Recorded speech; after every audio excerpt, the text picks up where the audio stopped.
Beautiful Sikkim সিরিজে তোমাদেরকে প্রত্যেককে স্বাগত।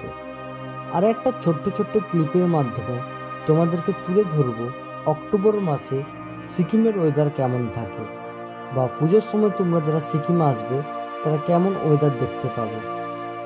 অসাধারণ সুন্দর পরিবেশ রয়েছে এখন সিকিমে, মাঝে মাঝে কিন্তু প্রায় বৃষ্টি হচ্ছে এবং ওয়েদার কিন্তু পাহাড়ের খুব সুন্দর।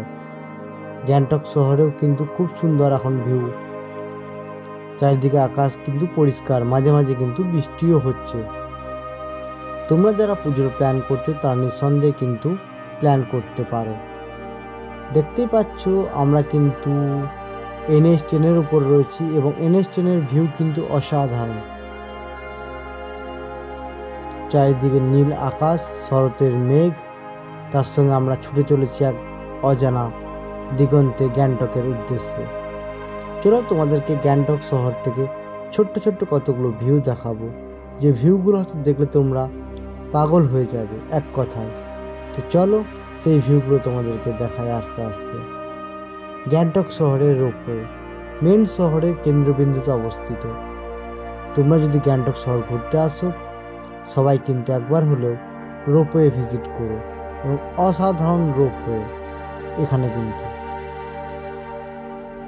ঝর্ণা, ওয়াটারফলস, গ্যাংটক শহরের মূল কেন্দ্রবিন্দুর মধ্যে এটাও একটা অন্যতম। গ্যাংটক হলে এটা কিন্তু আসা চাই। ছাঙ্গু লেক ইস্ট সিকিমে অবস্থিত, গ্যাংটক থেকে মাত্র 40 কিলোমিটার দূরে অবস্থিত।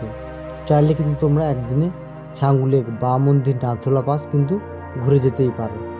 অসাধারণ সুন্দর পরিবেশ। আর এই টানেলটার কথা কি বলবো, তোমরা কারা কারা এই টানেলটা হয়ে এসেছো বা এই টানেলটা হয়ে গেছো প্লিজ একটু কমেন্ট করে জানিও। আশা করি ভিডিওটা ভালো লাগলে চ্যানেলটাকে সাবস্ক্রাইব করে পাশে থাকা বেল আইকনটাকে প্রেস করে দিও।